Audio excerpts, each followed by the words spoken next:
tumepanga. Now the new pandemic we are dealing with is the pandemic of lies. Na kwa sababu unajua Mungu naye anatusaidia. God is for all of us. You can't have God yourself. Mimi niliketi chini na kufanyia interview huyu Matiang'i. I am here to answer questions. Shida tu kidogo amepata ni kiburi kidogo imeongezeka na madharau. No.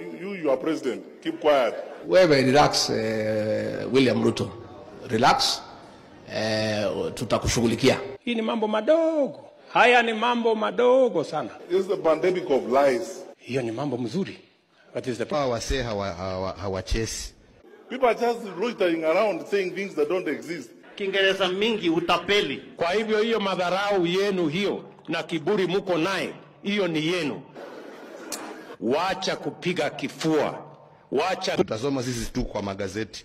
Fulani ndio huyo tena ameenda, huyo siku nyingine fulani ndio huyo ameenda. So kila mtu pahali alipo fungua macho. Wacha kiburi. Wacha madharau. You asked me, so I'm just responding to your question. Wanatupigia sisi kelele. Hata mwingine akisimama hapo Nyamira aombe kiti ya kettle dip ya mzee ya mitaa hawezi pewa. Tusamene tu. Mimi naambianga nyinyi hata Mungu hawezi rudi mapema kwa sababu wakora ni wengi kwa hii dunia.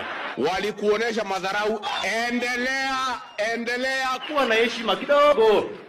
Heshima kidogo. Tusonge na kasongo. Hii William Ruto alitudanganya, haki ya Mungu. Najua mtihani ni 2027.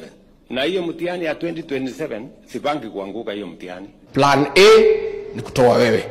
Nitapita hiyo mtihani. Rais, wewe. Wale wanaongea mambo mingi wajitayarishe kwa hii mtihani. Lakini mpango ile tumepewa na Wakenya kwanza, the most urgent